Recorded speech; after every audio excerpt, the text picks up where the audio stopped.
I'm hoping that today will give a slightly different take on constitutional issues, less on the nuts and bolts of powers or the contesting politics of unionism and nationalism, to explore some issues that I think the pandemic has highlighted.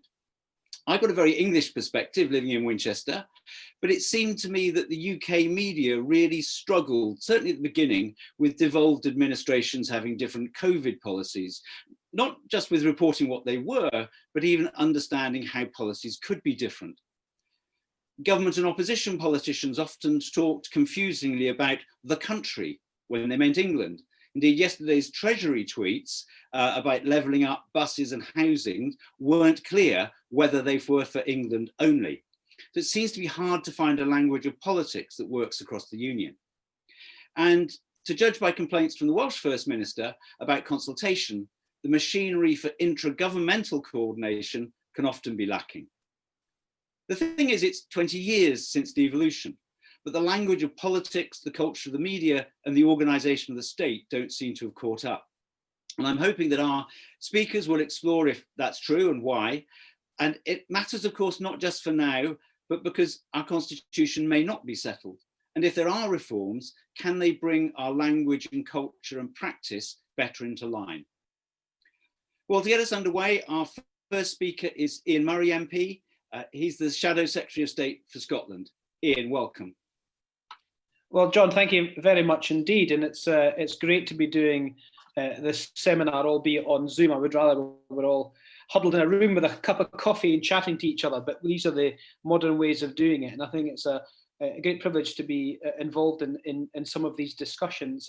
I do have a PowerPoint. I don't know if we can pop that up. I don't want to do death by PowerPoint, so I may go off script a little bit, but I don't know if somebody shares the screen, it'll give us a little bit of a, there we go, a little bit of where we are. So what I'm going to do is I'm just going to talk a little bit about where we are in Scotland, a little bit about where I see this asymmetric devolution problem and how I think politics and politicians are going to have to resolve it.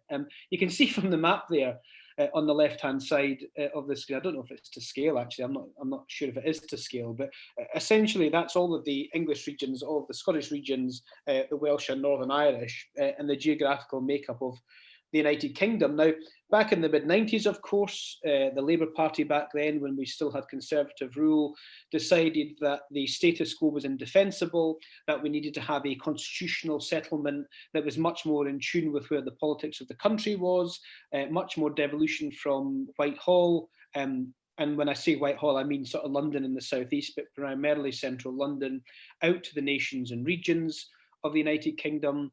And there was a real thirst in the country after near on 18 years of Conservative government to try and do things differently.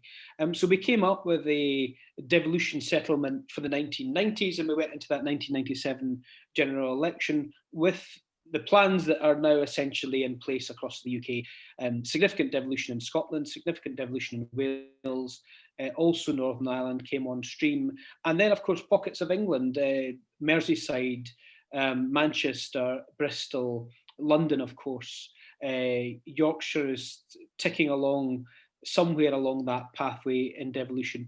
And I hate to use the terms that other people have used because they do tend to come back and bite people. But in terms of from the perspective of the Labour Party when it brought in devolution in 1997, we always said that this was a journey and not a final solution. And indeed, devolution, both the debate and in actual powers and in actual devolution, has been a journey, as Scotland has and Wales have both progressed at different speeds, but have progressed along that devolution journey where more powers have been devolved to those assemblies and those national parliaments. And in actual fact, the big debate now is getting powers out of those very centralised Scottish parliaments, the Senate in Cardiff and the UK Parliament, to much more regional basis in those nations as well. So just go to the next slide if we may.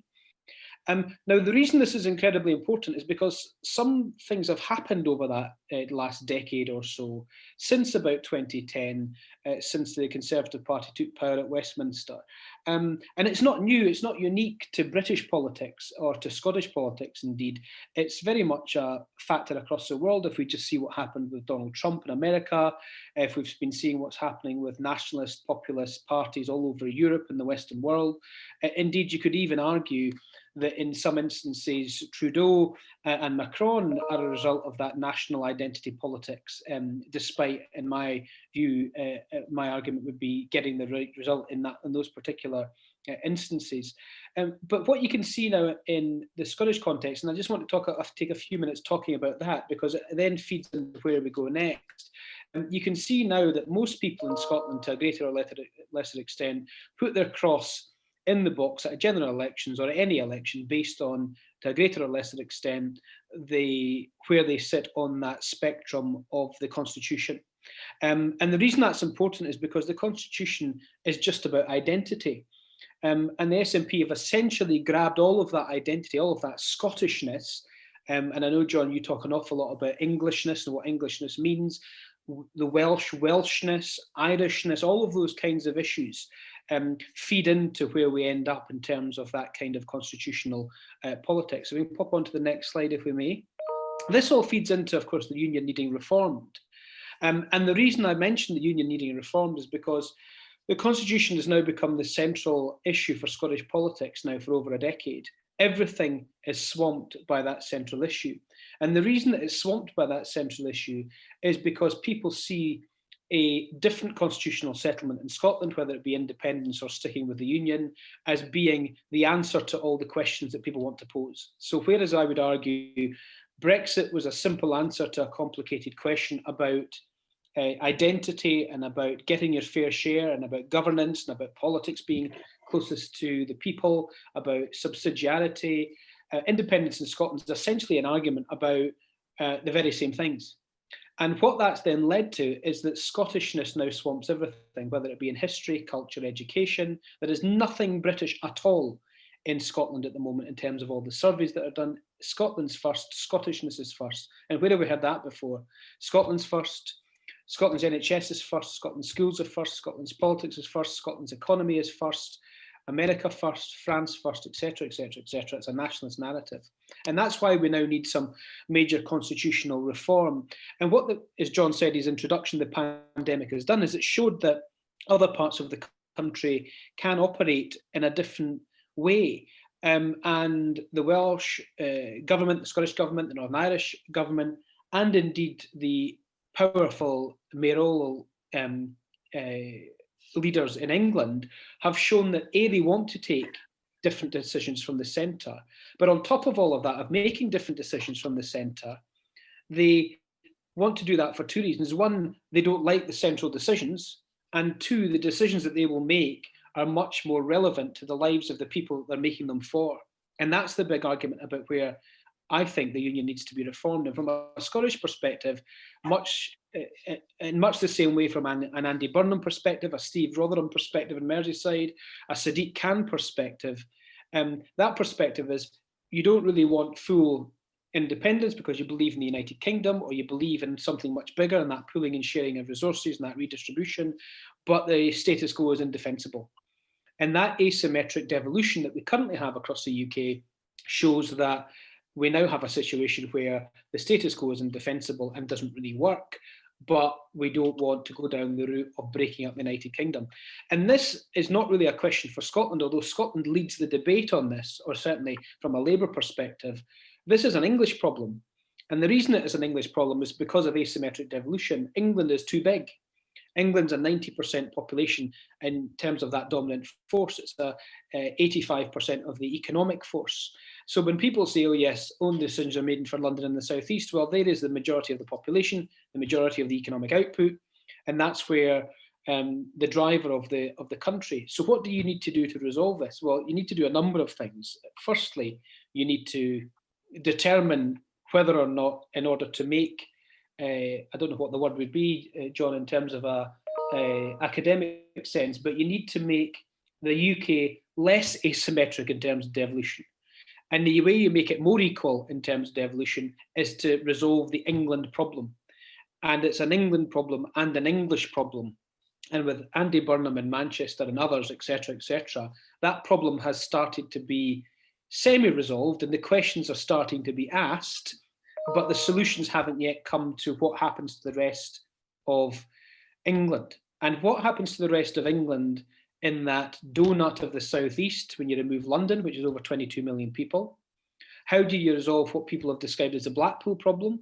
Because it's okay for Greater Manchester, but how do you resolve the problem in Blackpool? How do you resolve the Yorkshire problem? How do you resolve the geographical identity problem as well as the social and cultural identity problem?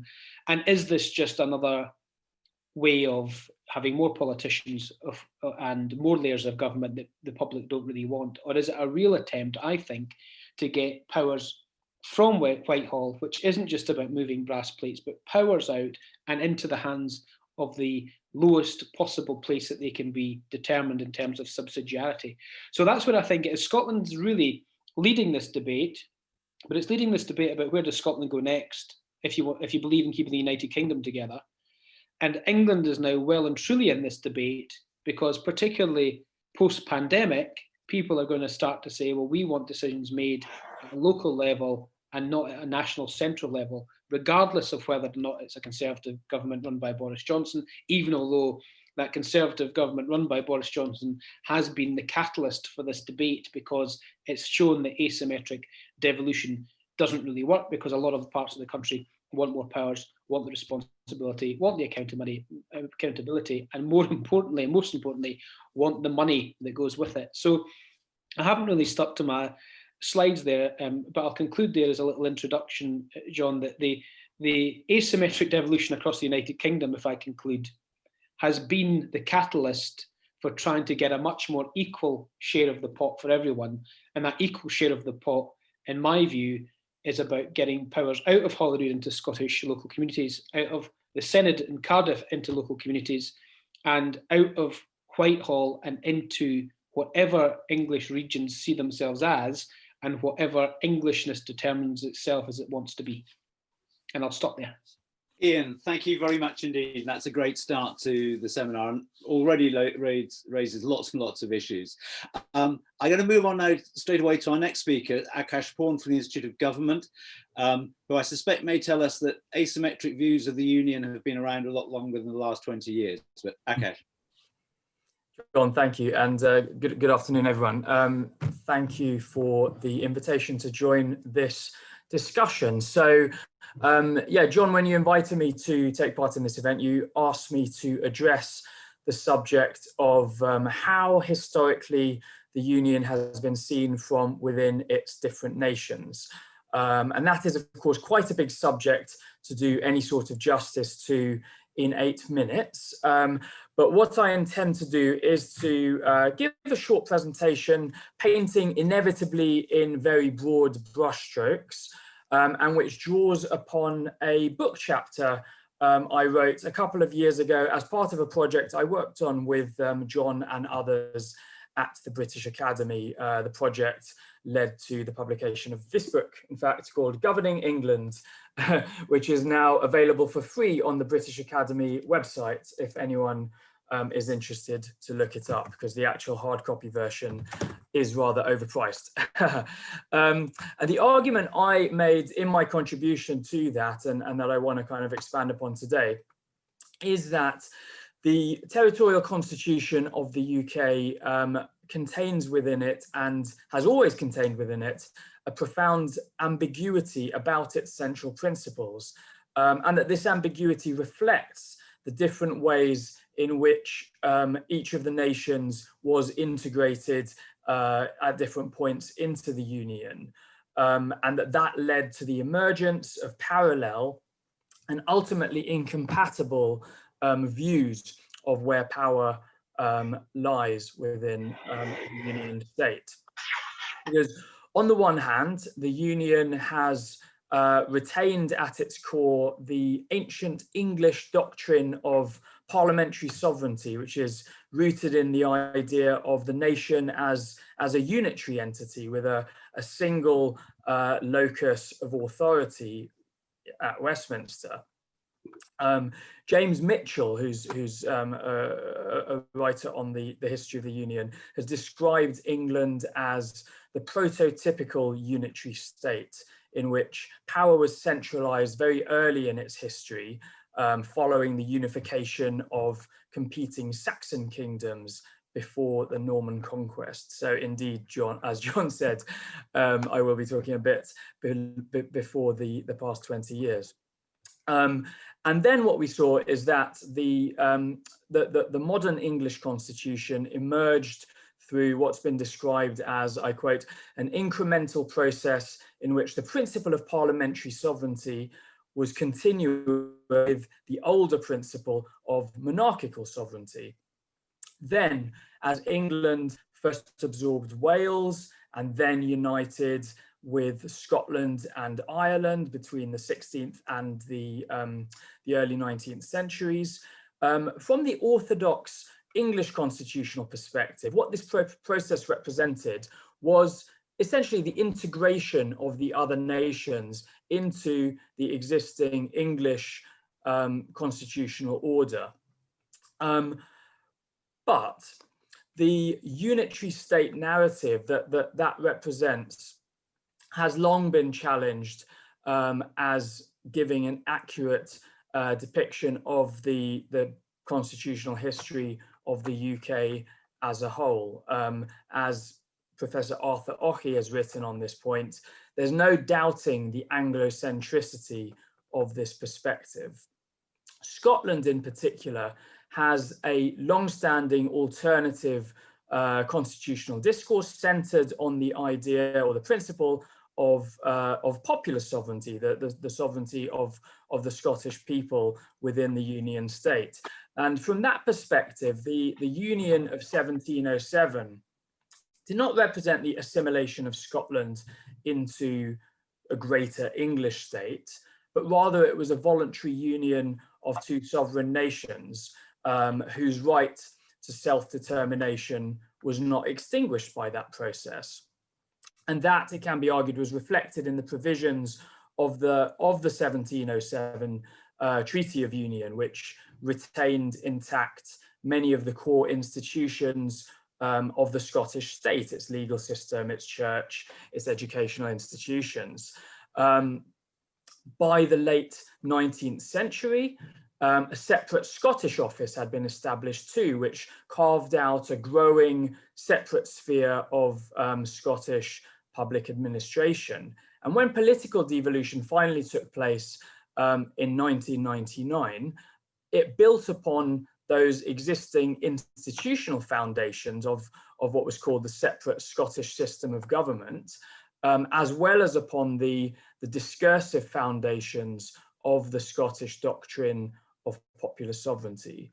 And that was clear in as the central claim of the central assertion, if you like, of the Claim of Right for Scotland, which was published in 1989, and which, I quote, acknowledges the sovereign right of the Scottish people to determine the form of government best suited to their needs. And that was the start of the process that did eventually lead to devolution after 1997. Skipping very quickly over complex histories of other parts of the UK, I would just note that in the case of Northern Ireland, an appeal to an alternative conception of sovereignty also lay at the heart of the obviously very different devolution settlement that came into being there in the late 1990s. Specifically, we saw the Good Friday Agreement that entrenched the principle of consent, which is, just to read out the section, that it is for the people of the island of Ireland alone to exercise their right of self-determination on the basis of consent. So again, we see this idea of self-determination, which runs counter to the idea of a unitary nation and parliamentary sovereignty.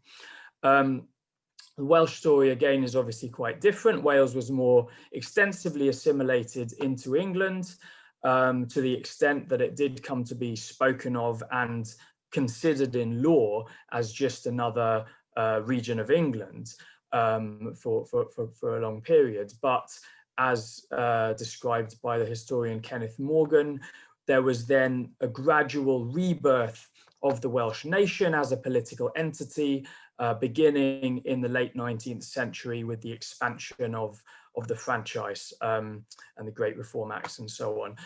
But so Welsh devolution, when it took place in 1999, was clearly a weaker shadow of its Scottish counterpart, didn't have such widespread support and so on. But once established, it advanced rapidly. Wales now does have a parliament, not a glorified county council, as people used to say about the assembly, and devolution clearly represents the settled will of the Welsh people, I would argue. As I say, that's a very brief summary of a lot of complex history, but I think what I would argue is that devolution since 1999 at one level did appear to signal the acceptance by Westminster of this principle of self-determination for each of the nations of these islands. However, the legal form devolution took made clear that the ultimate sovereignty of the UK Parliament remained intact. This was a form of what I would describe as deliberate constructive ambiguity in the principles of the Union State. And it's reflected in a number of aspects of devolution, including the Sewell Convention. As people will know, consent is sought normally for any legislation that affects devolved matters or amends the devolution settlements. Prior to Brexit, Westminster had never knowingly breached the Sewell Convention, but it's now done so on 2 occasions relating to Brexit. It appears quite likely that the UK Internal Market Bill will also be enacted without consent, although that bill, if passed as drafted, may substantially impinge upon devolved autonomy by the operation of the market access principles and how that will constrain what can be done to regulate products and food standards and so on. The bill also empowers UK ministers to spend money in devolved areas such as infrastructure, culture and education, a move that's also seen as a direct encroachment on devolved autonomy. So those, I think, are the most stark examples of what seems to have been a shift in how Westminster approaches devolution and how Brexit has destabilized the settlement. Because just to tie things up, the stability of the Union and the UK Constitution, I think, has long rested upon what Sir Bernard Crick once described as the astonishing restraint in the exercise of parliamentary sovereignty towards Ireland, Scotland, and Wales. I think he wrote that in the early 1980s, before a sort of deterioration in territorial relations.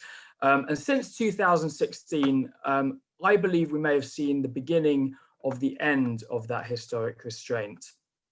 And that has led many to the conclusion that I think Ian Murray has obviously reached, and others will describe, that the status quo perhaps cannot hold, and that something different, perhaps the federal constitution, perhaps something else, will need to be put in its place if the UK is to survive. Akash, thank you very much indeed. And that's a really great overview of the history in a very short period of time. And it's interesting how the sense of an unresolved process or an unresolved journey has come up in both of the opening contributions. I'm going to move on now to Ailsa Henderson, because one of the obvious questions that comes up in all of these discussions is, who are we? Are we English? Are we British? What does it mean to say you're British in different places? And so Ailsa's going to talk about the language we use to talk about ourselves in different parts of the Union. Ailsa. Mm-hmm. Yeah, thanks very much. So I've been asked to speak about national identity in 8 minutes, and a lot of my thinking on this has been informed by, obviously, by running the Scottish Election Survey, but also by co-directing since 2011 the Future of England survey, which conducts annual surveys of public opinion in England on identity and governance and attitudes to the EU, and has also since 2011 collected parallel data in Scotland, Wales, and Northern Ireland in a kind of State of the Union survey. And the England specific arguments are in a book that is finally seeing the light of day in March, and the union related side of things are things we're working on now. So the four territory data has kind of prompted us to think about the extent to which the United Kingdom might be described as a union of the mind. So if we think of all states, regardless of their constitutional architecture, as unions of constituent communities that might exist at different territorial scales, have different meaning for us, different levels of salience with different types of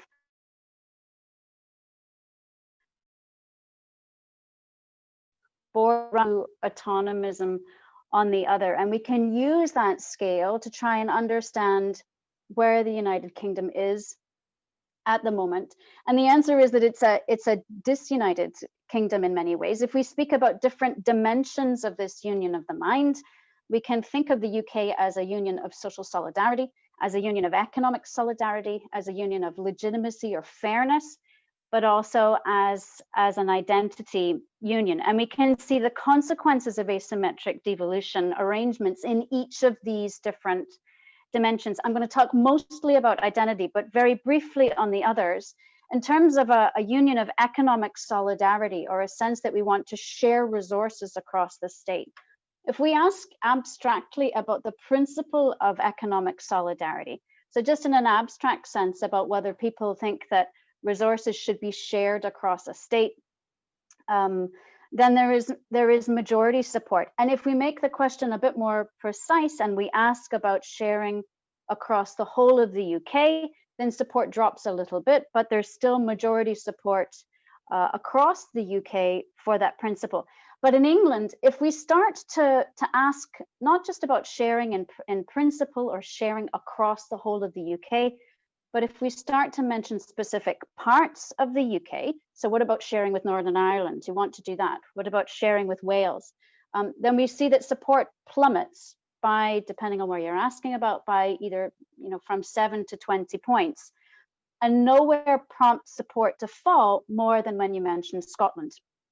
And this relates also to this union of fairness. So there's a clear sense of grievance in England. And the particular object of that grievance is Scotland. So in terms of economic solidarity, it appears that economic solidarity is conditional on who you're sharing with, which isn't really social solidarity or economic solidarity as we might really understand it. It shouldn't be conditional, or should it?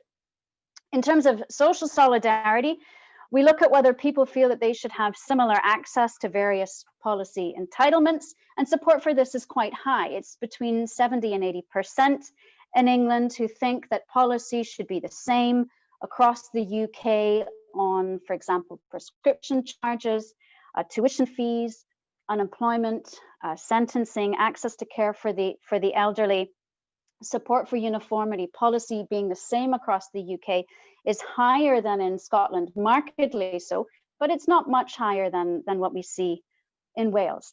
But there are inconsistent attitudes here. So people want their regions to have a strong influence and a strong say, but they want the outcomes of the decisions of those regional legislatures to be identical. So there's what we've been calling a devolution paradox here.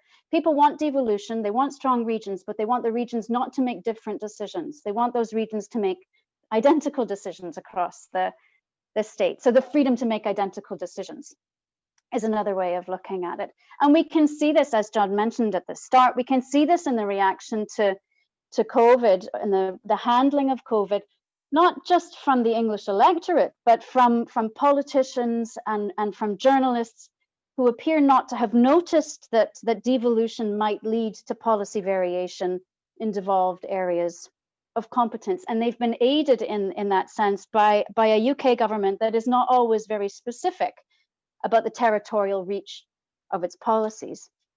But let's talk about identity. I think there are three things that are helpful to understand about identity and how this relates to asymmetric devolution.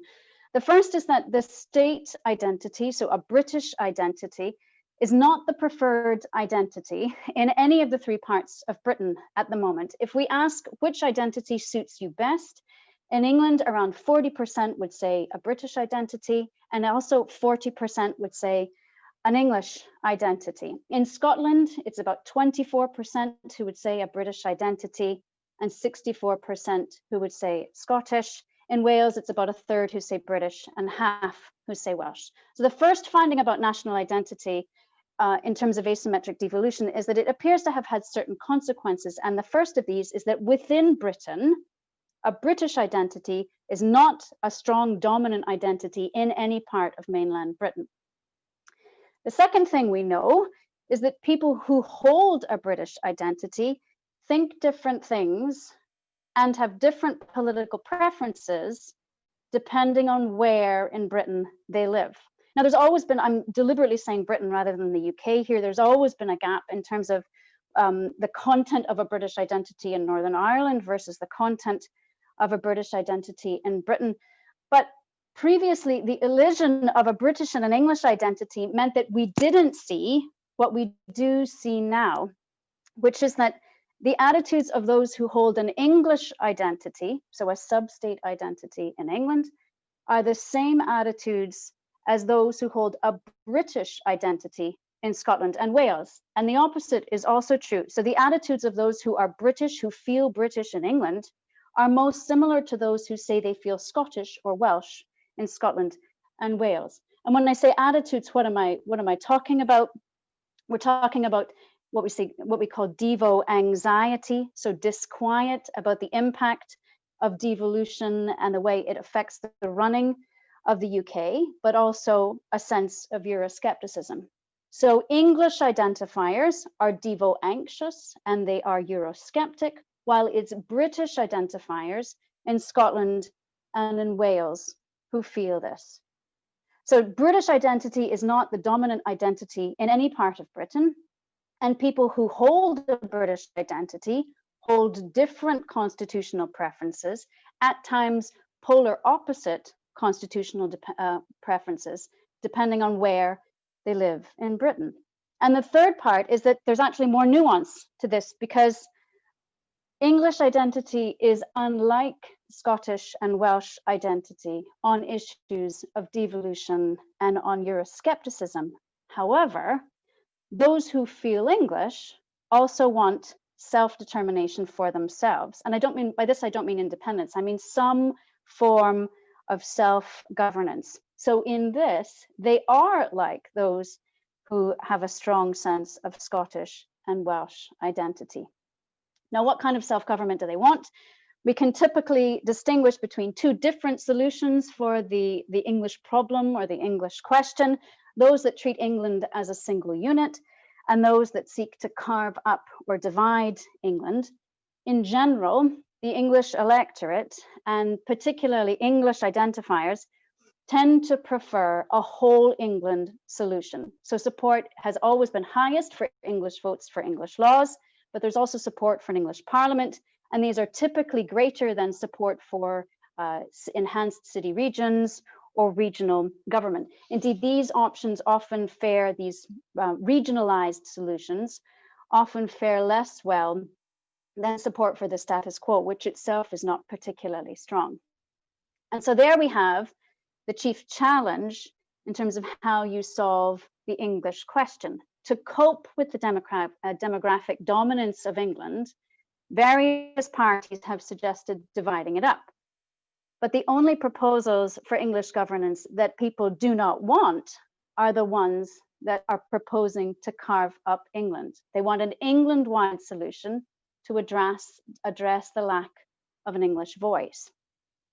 And related to this, what about support independence for England? Well, that would be a more radical option. There is limited support for independence, but we would say the English are what we might call ambivalent unionists. They are not seeking radical change for England itself as independence, but they are fairly content to see different parts of the state go their own way.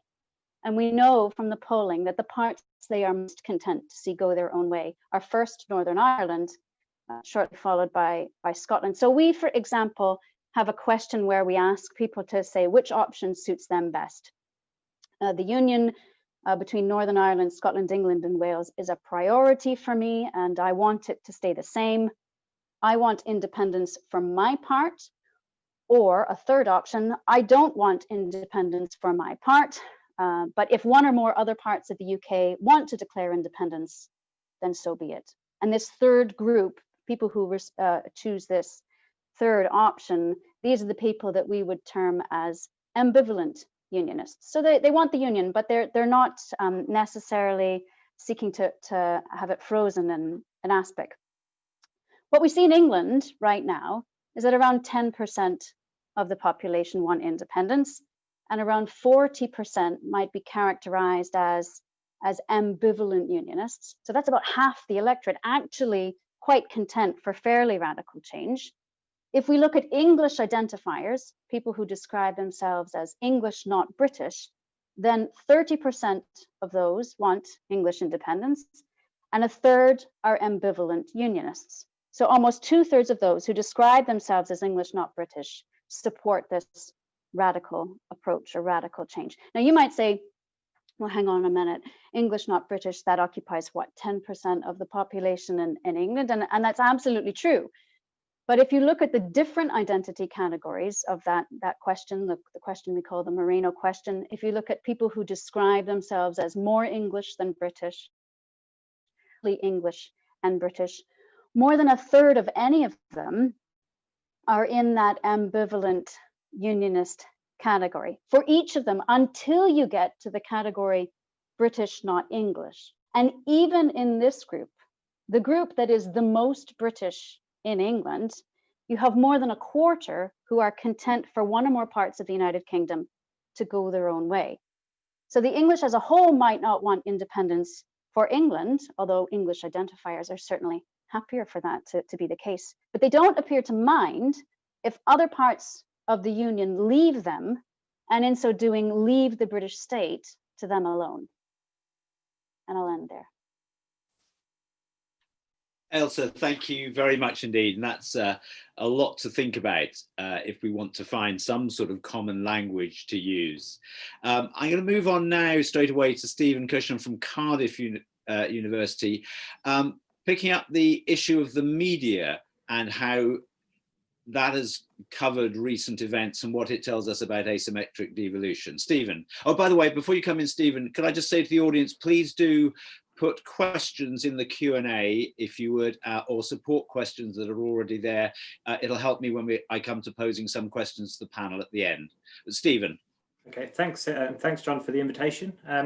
So John gave me the title to talk about the culture and practice of media in London and Wales. And I thought probably the most interesting way to kind of explore that topic was to draw on some new research we produced over the last year that's looked at news coverage and public understanding of the lockdown measures across the UK during the pandemic, specifically more in kind of March to May 2020, which of course, as other panelists have already mentioned, these were devolved matters, but the way the media presented that, as I'll explore, they didn't always clarify the devolved relevance of these lockdown measures. And I think this is a kind of interesting case study to explore the broader themes we're talking about today, which is that these journalistic practices of the media do reflect the kind of dominant culture of Westminster and England that permeates a lot of political journalism in the UK. And living in Wales for the last 20 years, and although being English, I've heard a lot about the kind of London-centric media. It's a long-standing issue.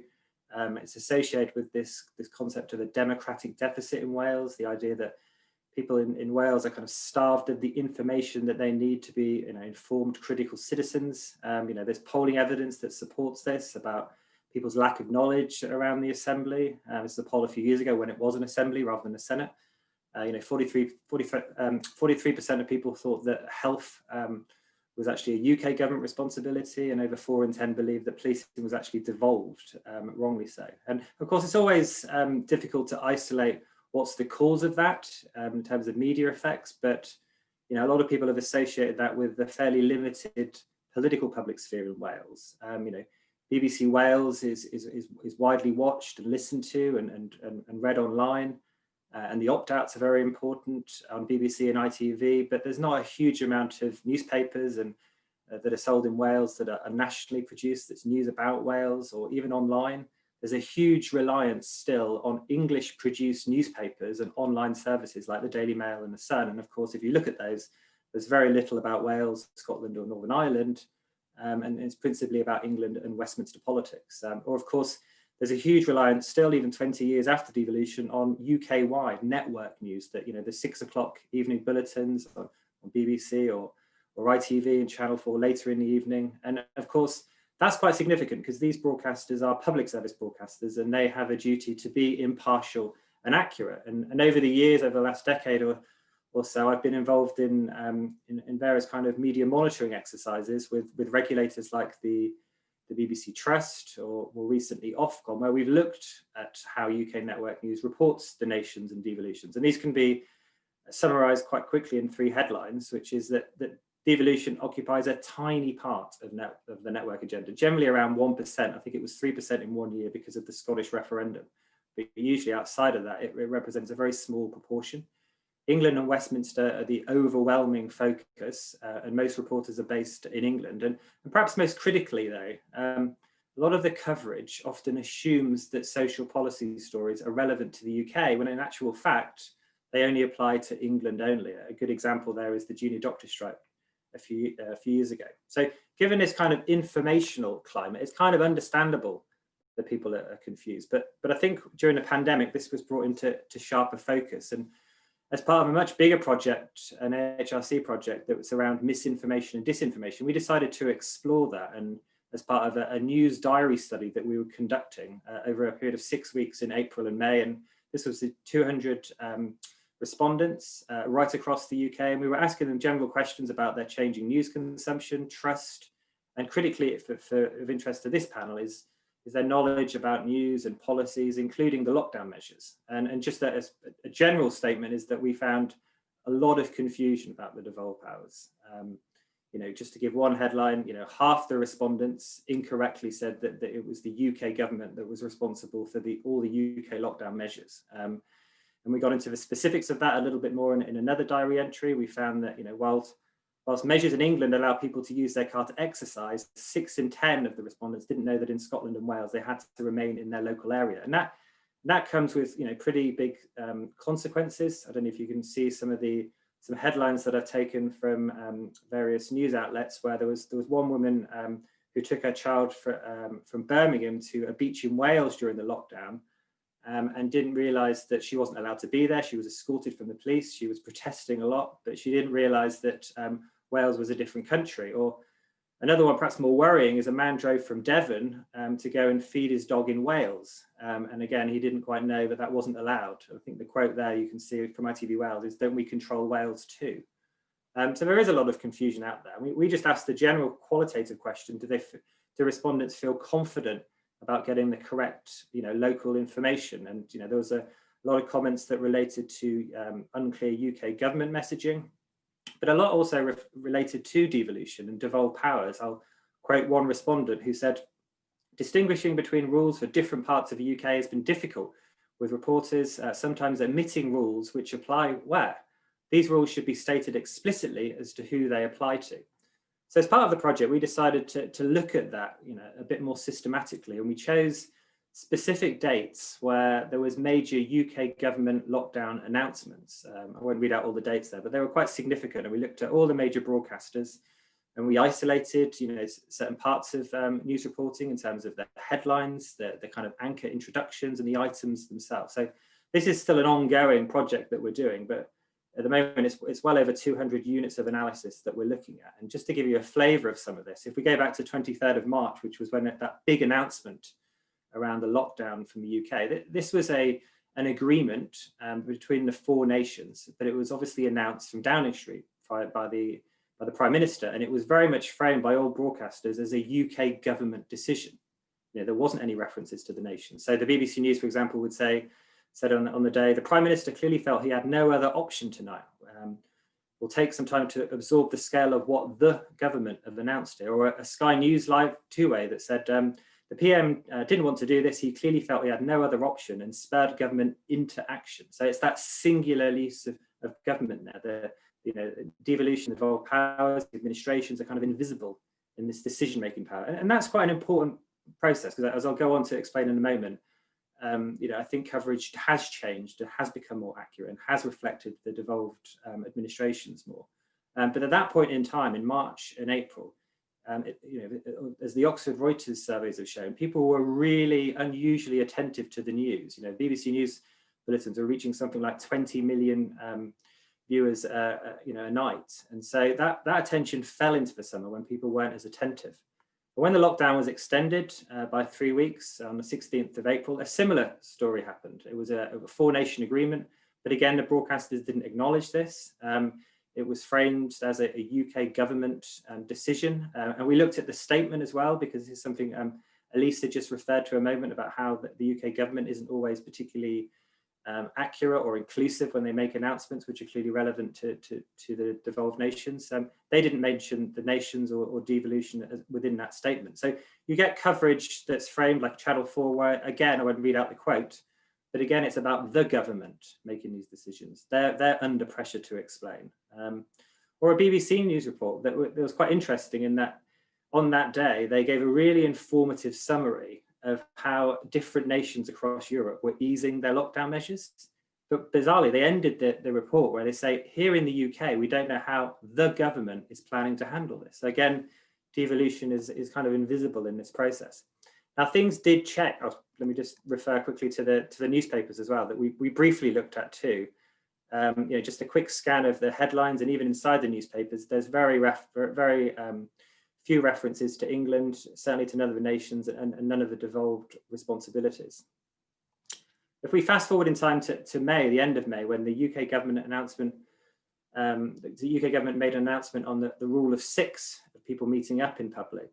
This was at a point now where there were, a fragmentation, if you like, of lockdown measures across the nations, and broadcasters started to reflect this a bit more. They were using phrases like across the UK, and if you look at coverage more closely, like we did, most of the broadcasters, not all of them, used in England to kind of prefix to introduce some of these items, but there were still omissions. You could, again, if you look closely at it, there was a Channel 5 Live two-way, there was no mention of England or the other nations. There was no mention of Northern Ireland in the headlines on the BBC that day. So there were, at this point in time in May, there were more references to England, but there were very limited explicit references to the nations or to devolved bodies. I'll give you a rare example of a news report that did this. This was on ITV News at 10 on the 28th of May. I won't read it all out, but ultimately it begins by saying, stating the relevance of the announcement to in England, and then it goes to Scotland, and then it goes to Wales, and then it explains Northern Ireland in a relatively concise way. I think there was a little visual as well that went with that particular news report. So it is possible to do. Again, if you look at the newspapers, the following day, and just on the front pages or on the following day, again, it's not always clear where the relevance lies for this rule of 6, whether it relates to the whole of the UK or specifically England, and very few explicit references to Wales, Scotland, or Northern Ireland. So just as a kind of brief flavour of that, we've gone from March to May, and it's been framed from a UK thing to an English perspective, but very limited references to devolution. And what can we kind of learn from that? I mean, it does open up the question, how explicit should network news be when they're reporting on some UK political events and issues? If they don't have any geographical relevance or reference, that could be potentially misleading. If they're saying the UK generally, again, that's potentially inaccurate, and it makes devolution invisible, as it did at the beginning of the pandemic. If you say implicitly in England, this is the case, which is what kind of where we are broadly at the moment and have been in the past, is this enough? I'd perhaps say that it probably isn't, because it's not always clear to viewers in Scotland, Wales, and Northern Ireland that means it's not relevant to them.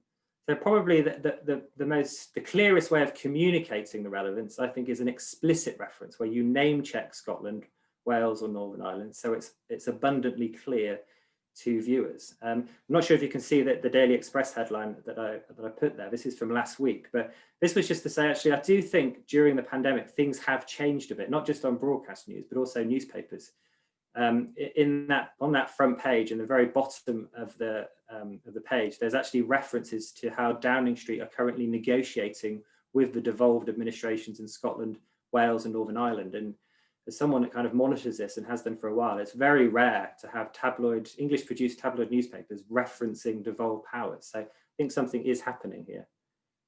So just to kind of sum this up, I think we could kind of say that these news practices that I've identified reflect that dominant culture of Westminster in England that we've referred to and other panelists have referred to already. But I guess what interests me is not just about these observations, as fascinating as they are. It's more a case of what can we do to actually change this culture, to enhance informed citizenship across the UK. One of the things I've been doing is to engage regulators. So I've been engaged, a lot of this material has informed Ofcom's latest annual review. I haven't looked systematically at press coverage, so there's clearly an opportunity here to engage more with IPSO and Impress from a kind of press perspective.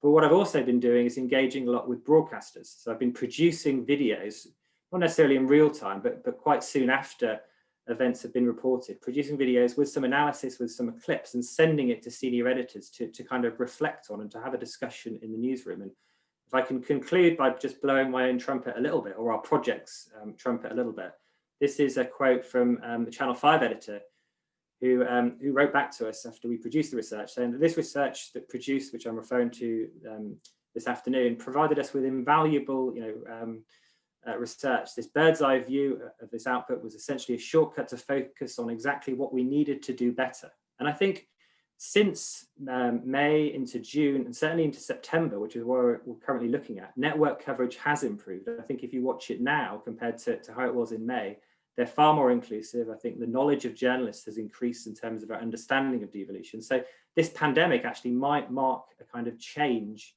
in how devolution is reported across the UK. That's my kind of optimistic take on that.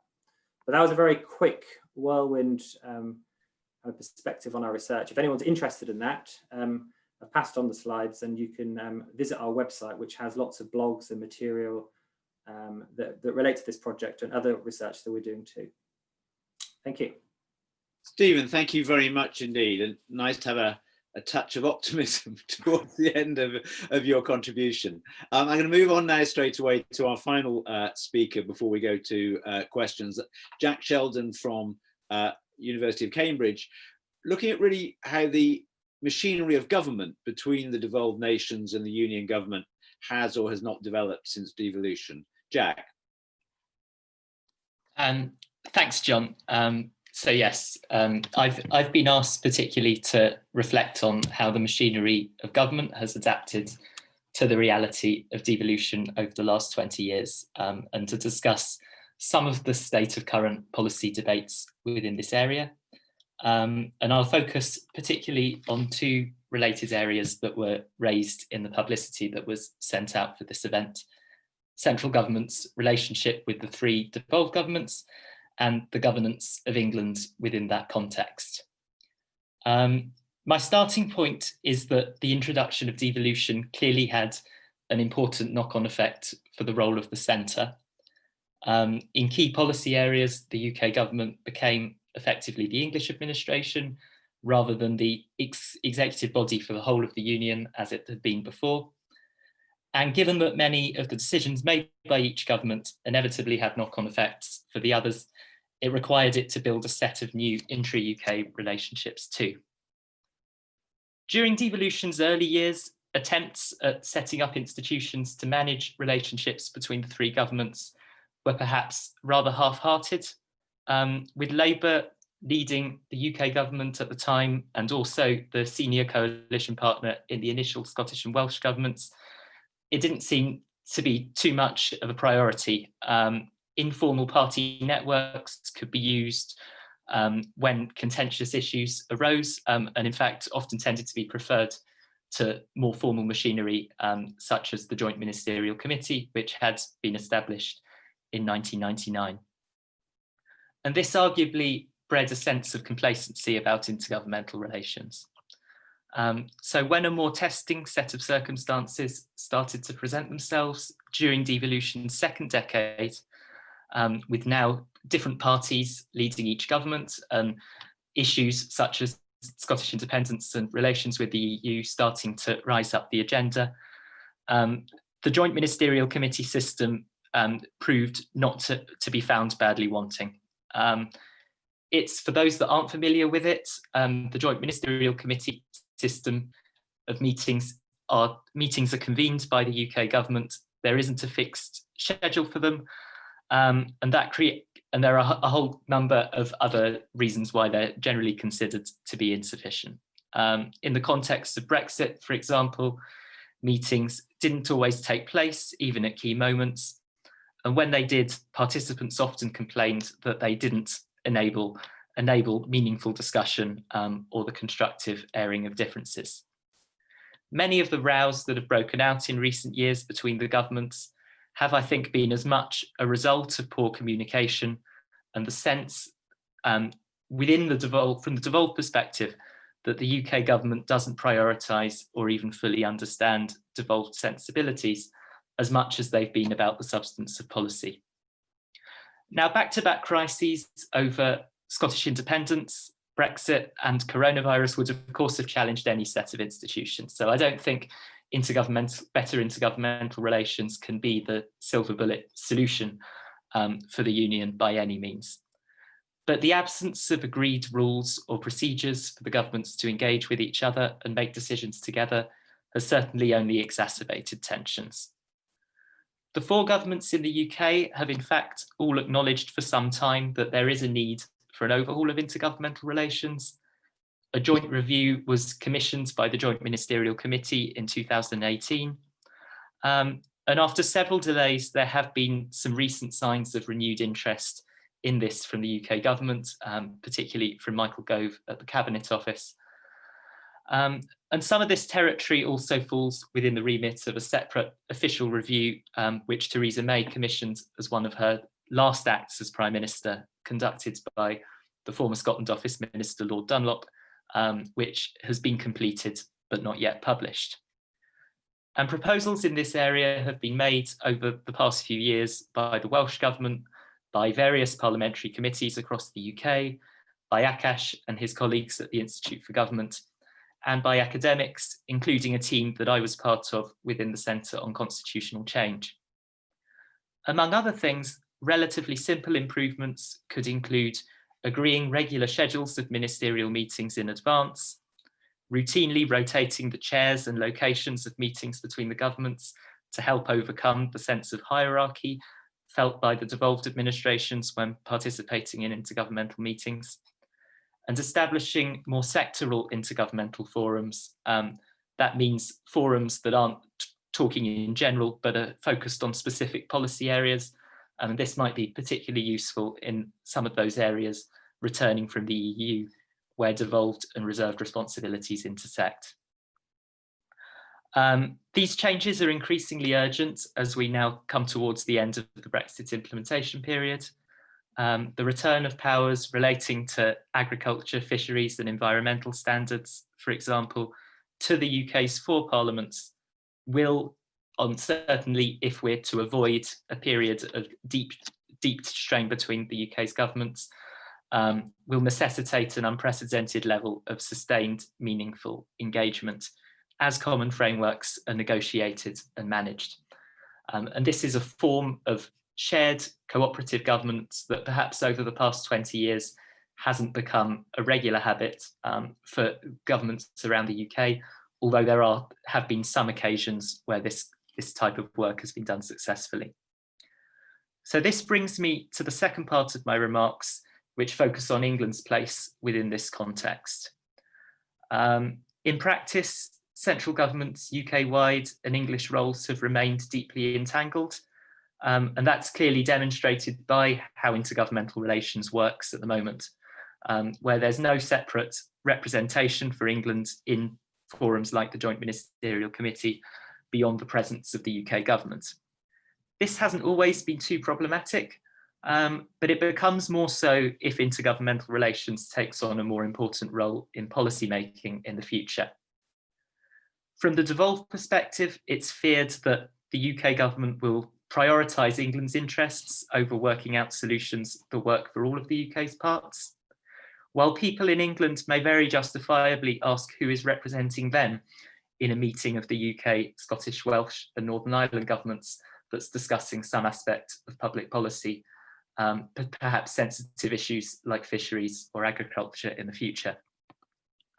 And as Stephen has already touched on in his remarks, the English response to coronavirus has brought to wider attention some of the problems that can arise as a result of the UK government's, what I call its dual-hatted role.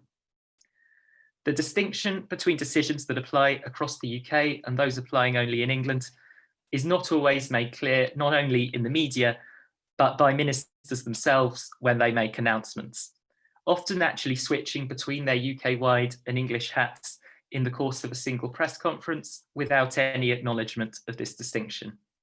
To be fair, this has got better as the pandemic has gone on. Perhaps some of the criticisms levelled at them, particularly by the Welsh government, have been taken on board. But this still has the potential to sow confusion in the devolved areas, given that UK ministerial statements, as Stephen has talked about, are typically covered in news coverage seen across the whole UK. Now, this failure to acknowledge the English focus of much governmental decision-making is arguably an inherent and even deliberate feature of the asymmetrical model of devolution. Ministers in every UK government since devolution, whether the Labour governments, the coalition, or the recent Conservative majority governments, have had political incentives to downplay the implications of devolution for the Union and indeed for England. And especially in the context of a major national crisis, such as what we've experienced over the past few months, ministers feel a great sense of unease about publicly acknowledging that the centre does not in fact have authority over the whole of the UK. Now, untangling these UK and English modes is a bit like the Schleswig-Holstein question of UK territorial politics. Most people who've looked at it soon come to the conclusion that it would be better not to have asked. And indeed, satisfactory institutional solutions are very hard to come by while asymmetry persists, as I strongly suspect it in fact will do for at least the next few years. But after 20 years of devolution, there is a strong case that the time has come to at least be more upfront about the two hats. Why shouldn't, for instance, a UK minister announcing policies that apply only to England do so next to a St George's Cross rather than a Union Jack, just as a Scottish government minister would announce Scottish policy next to the Sultana? And why shouldn't government departments be more clearly labelled as English on their websites and in other communications when their remit is in reality England only, as with the departments of education and health? The politics of this may seem difficult for supporters of the Union in both main parties, but it would be more in keeping with the reality of central government's dual-hatted role, would make it easier for the public, the media, and perhaps even politicians themselves to appreciate the distinction between their devolved and reserved responsibilities under asymmetric devolution, and it might even make a contribution to improving intergovernmental relations. With devolved elections that could open up a much deeper crisis of territorial politics just around the corner, the time has come, I think, for politicians in both of the main UK-wide parties to start engaging more seriously with these sorts of questions. If there is to be any hope of sustaining the Union in the medium longer term, the centre learning how to perform its essential role within the devolved Union more effectively and sensitively would seem to be a prerequisite. And I'll leave it there.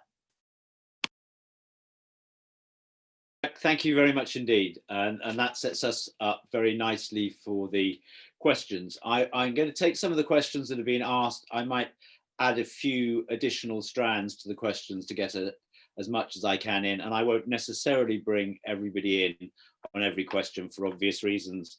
But let's see how many we can get through.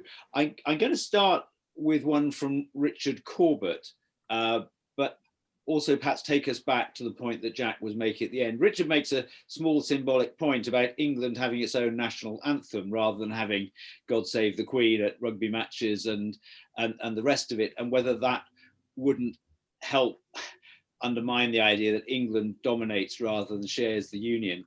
But can I take that one out there, but take it a bit further forward and ask really about England's role in all of this? Because I think we've heard two things in tension so far. One, historically and in recent discussions, England being seen as too big, and that being a major problem in the way in which the union functions, and particularly if England has become more assertive within the union, as Akash was saying. On the other hand, many of the issues that we've been talking about appear to require England to be more clearly delineated from what is happening in the devolved administrations. And I'm wondering whether that's an irreconcilable tension, or whether in fact, if England had a clearer profile within the union, that would help rather than hinder. And I wonder if I could go first to Stephen on that, and then perhaps ask Ian Murray if he could follow up. And please do address the national anthem points if you wish to do so. But I'd be interested in a Welsh and Scottish perspective on England having a more clearly delineated profile. Well, I'm going to dodge some of those questions because I think other panelists are way more, have way more authority and expertise than I have. But I think in terms of the communication of devolution, so I think you're right in saying that England clearly is dominant.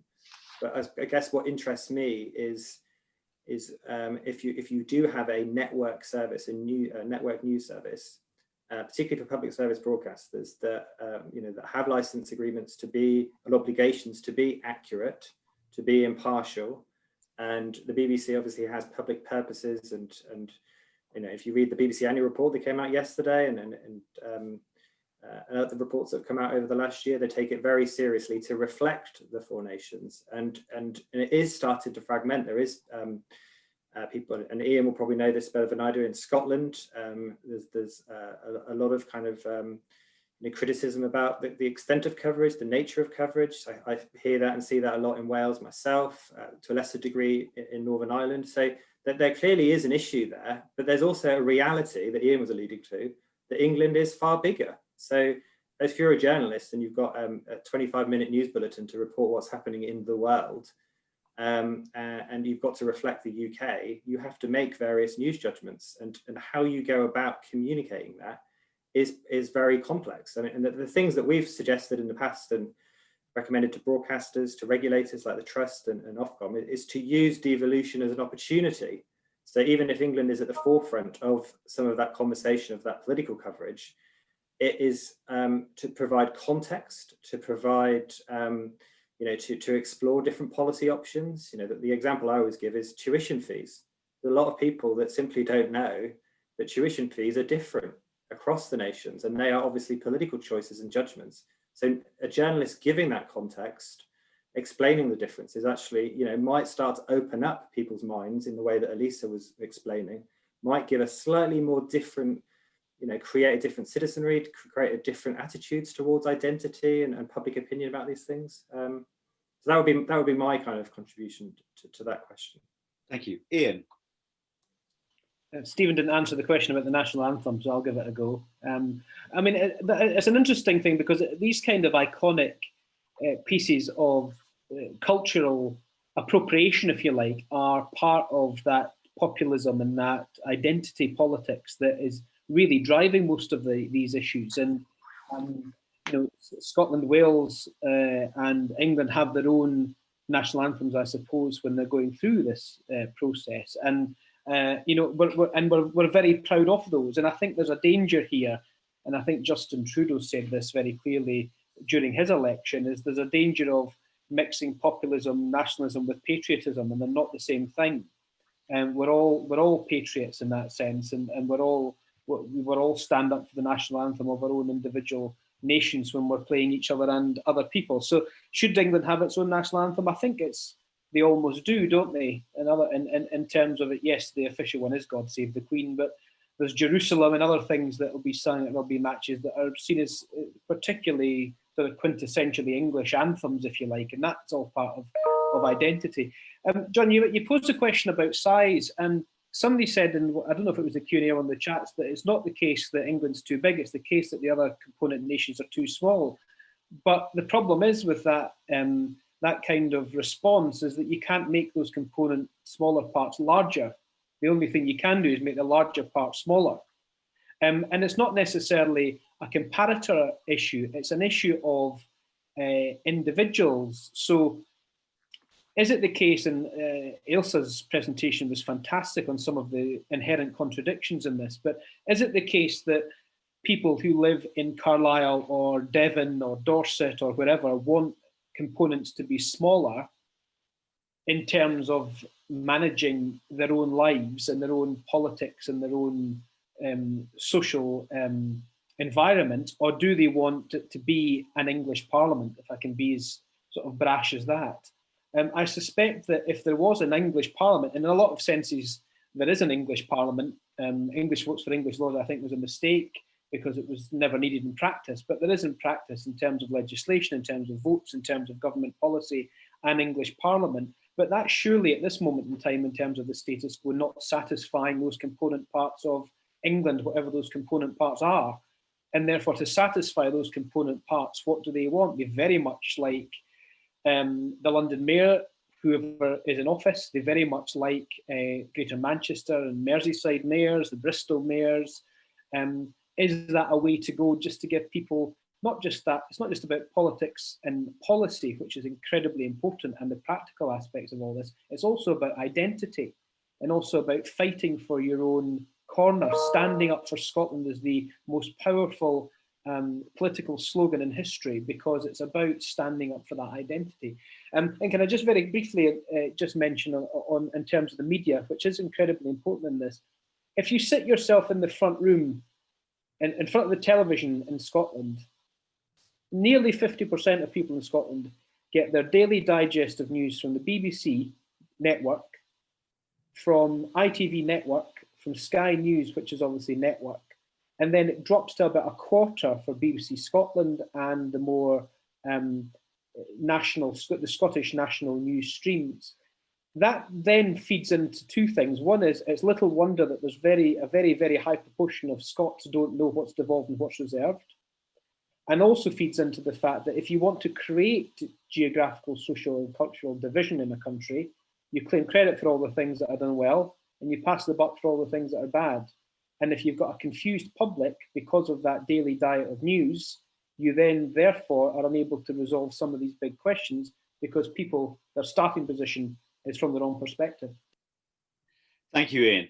I'm going to move on now. I'm just going to say, the trouble with having a working politician on the call is you need them to answer every question, but I'm actually going to let Ian come back in at the very end to pick up any threads that he hasn't been able to deal with so far. I want to go to a question now by John Hartigan, who raises the question about whether decisions on the future of the Union should be taken by all the citizens of the UK, rather than presumably as we had in the Scottish devolution by the people of Scotland.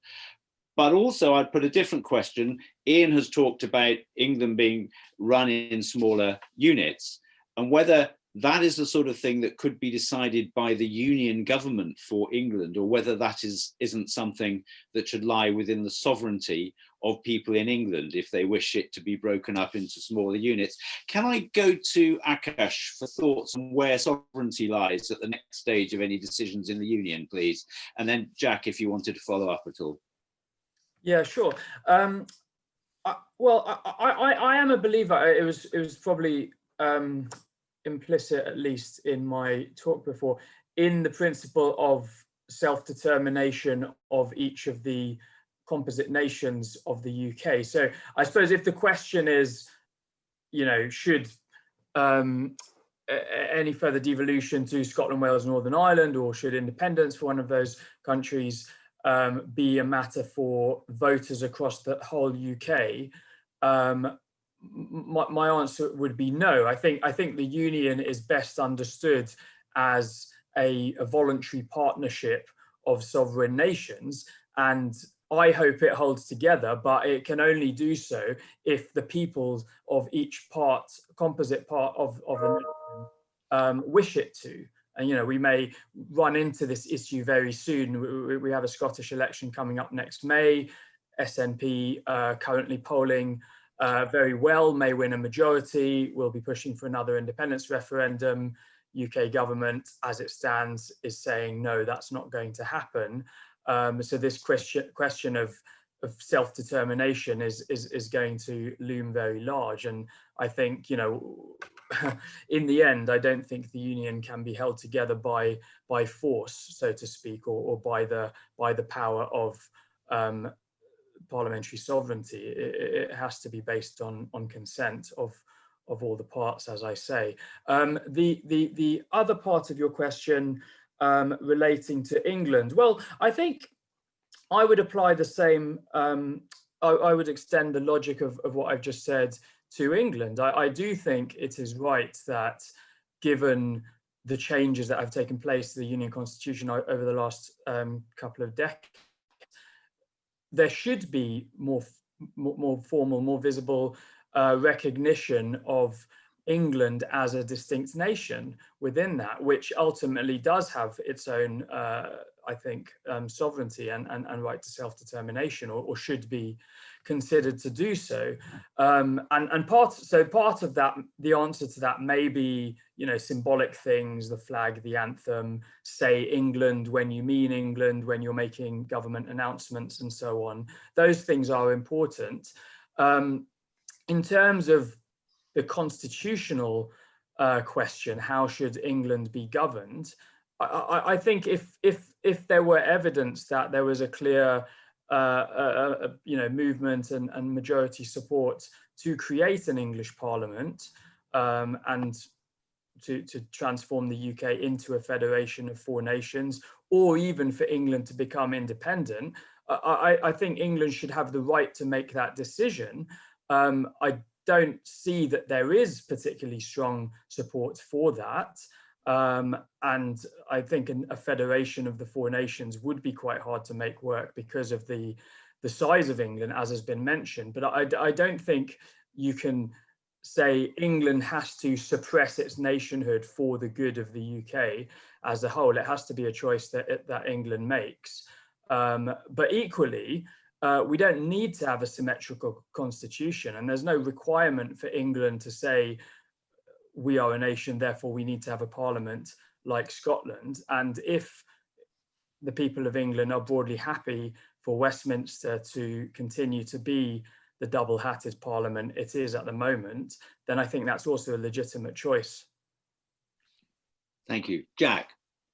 So, I mean, I agree with everything that Akash has said. I would just add 2 quick points on that. I mean, on the first point on the referendum question was kind of, I think, getting at this question of should Scotland be allowed to vote for independence without England having a say. I mean, I think that would be fine. I think where there is a dividing line is when we then go towards reforms that are about, if you're talking about turning the whole of the UK into a federation, then that would be a reform that's not just about Scotland and Wales. That any sort of federalism, I think, is fundamentally going to be about changing the territorial constitution of the UK as a whole, and in fact, in particular for England, because England is the part that currently lacks those institutions for the UK as a whole. And I think that is an important point to throw in, because the nature of how these debates play out politically is that calls for federalism often tend to come from politicians in Scotland and Wales, because they're the most engaged in these debates about the territorial future of the UK. But these are big questions that England would need to be engaged in as well. Thank you very much indeed. Ailsa, could I put a couple of different questions to you, if that's okay? One is from Martin McCluskey, who says, given your findings, is it increasingly difficult for a political party to succeed without appealing to the dominant national identity in each nation? And it is, I think, 2005 was probably the last time that a political party in the UK won an election in three parts of mainland Britain, and generally the elections are won by different parties in each nation at the moment. So where does this go for the idea of a politics that's union-wide, or at least Britain-wide?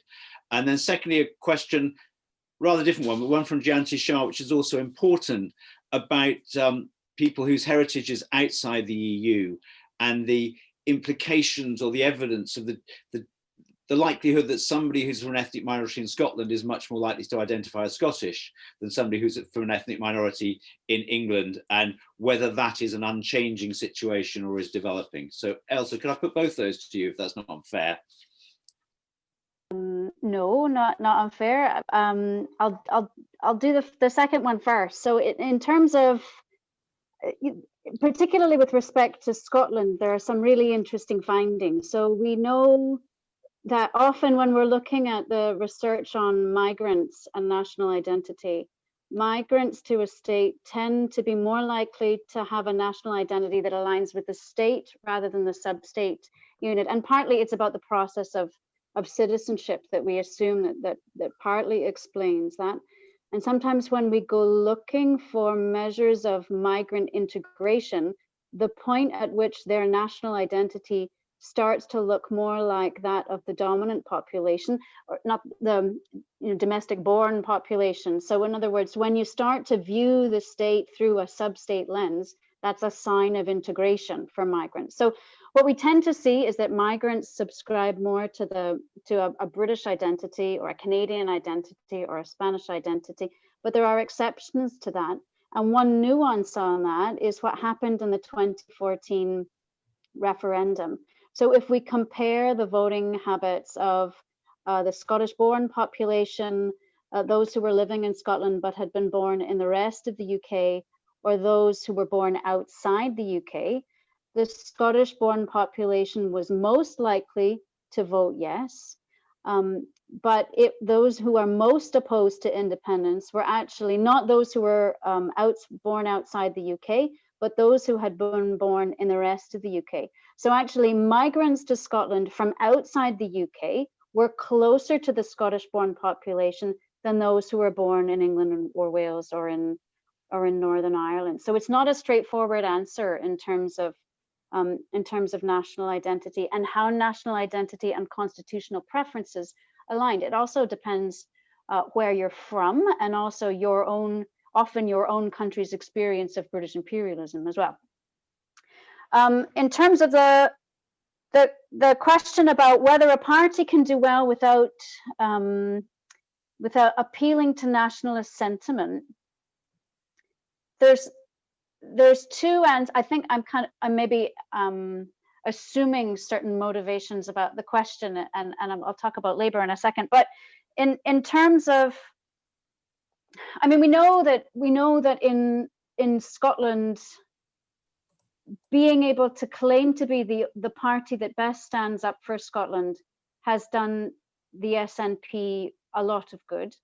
I think that claim ignores the fact that actually when we ask which party is perceived to be most competent or most trustworthy across a range of policy issues, the SNP was ahead on all of them in 2016 and remains ahead on all of them now. So it's perceived to best stand up for Scotland, but it's also perceived to best manage the economy, to best manage even education, best able to manage health and so on. And so I think we can overstate the notion that the only reason the SNP appeals is because it is perceived to best stand up for Scotland. And I think also, but related to that, I think what we've seen out of the Scottish Conservative Party lately is clearly an effort to portray itself as a unionist party that can best stand up for Scotland. Now, its success in that has, they haven't been given an easy time by the Prime Minister in that respect, but that's clearly what the positioning appears to be about. That said, I mean, it does mean that Labour has been Labour has got itself in a kind of tricky situation, almost, I wouldn't say through no fault of its own, but you can see exactly what's happening. no party has a particularly compelling answer for what the UK state is for, what the first principles of a UK state are, and this absence of a kind of first principles answer to what the UK state is for bothers some, or is a challenge to some parties more than others. And you can see that it has troubled Labour more than the others, because Labour has clearly felt that it was inappropriate to propose a kind of permanent constitutional settlement for Scotland without having an equally compelling answer about what to do with Wales and what to do with Northern Ireland and what to do with England. And because it has not been able to find a compelling answer on what to do with England, that has then caused it all kinds of problems in Scotland as well. Now, it's through no fault of its own that it can't really find a compelling answer, because as we've outlined, no one has found a compelling answer. There are some kind of immutable facts that are really hard to navigate and find a compelling answer. But I think that poses a problem for Labour, in part because it has set itself a bar that no one has been able to clear. And so I think that challenge, sitting alongside that, how do you navigate standing up, claiming to stand up for, or having to claim to stand up for a nation, those two challenges are kind of hard to reconcile. Thank you very much, Ailsa. And if I can abuse my position just to make a comment on the ethnic minorities issue, one observation is that what we call British multiculturalism, which has been quite successful at creating at least a version of Britishness that is inclusive, was an almost exclusively English process. It hardly took place in that form anywhere else in the Union. And so neither the state nor civic society ever engaged with ideas of Englishness, whereas in Scotland, for 40 years, people have been engaging with the idea of an exclusive Scottishness. So one of the reasons Englishness is itself becoming more inclusive, but it's a slower process because it's never had any sort of political or governmental or civil society backing. But anyway, Sorry, John, can I just jump in on two very quick points about knowledge? I mean, knowledge on legislative competence in the devolved areas is actually not all that bad. What's interesting about knowledge is that we consistently get it wrong in different directions. So when Scots get it wrong, they consistently underestimate Holyrood's competence. And when English people get it wrong, they consistently overestimate Holyrood's competence. So it's not just the levels of knowledge, but the kinds of errors we make that are quite interesting in the Union. Interesting, thank you. I'm going to turn to Ian to make a few closing thoughts. We've only got a couple of minutes. Can I just say to the audience, thank you for joining us, because I know you'll all leave when Ian finishes, but our next event is at 1 o'clock on the 9th of December, when David Lammy MP and a number of highly qualified experts are going to be looking at politics and identity in a great deal more detail. So we'll be sending out details of that very shortly. But Ian, could I turn to you to see if you've got any closing remarks, please? Well, thank you, John, and thank you to everyone. I think the presentations have been absolutely fascinating. And the great thing about one of these seminars is you end the seminar with more thoughts and questions than when you started. And I think in actual fact, that is a symptom of how complicated this issue has become and how complicated it will continue to be. And I suppose the only closing remark I have, John, which is we need to find a solution to this, because it's clear that whilst there is no solution, whether it be better intergovernmental relations on the one hand, whether it be independence for the four nations on the other, whether it be some kind of federalism, we have to find a solution, because otherwise the asymmetric nature of devolution is going to continue to pull the status quo, if I can use that term, apart. So it's wonderful that we have all of the information going in. It's wonderful that we're talking about this. And I just refer back to Ailsa's presentation. Even the public themselves don't know where to go with this. And even the public themselves give contradictory answers to the same question when asked a different way. And therefore, until we can get to the bottom of that, maybe the best way to conclude all of this is to say that the devolved parts of the United Kingdom have complete power to make the same decisions, which I think was what Ailsa said. And I think that shows you A, the solution, and B, the problem. So yes, thank you for us giving no solutions and posing more questions, but that's part of this complicated debate. This is the idea, and thank you the wonderful panel and all the audience for this event by the Centre for English Identity and Politics, and look forward to seeing you at future discussions. Thank you very much indeed.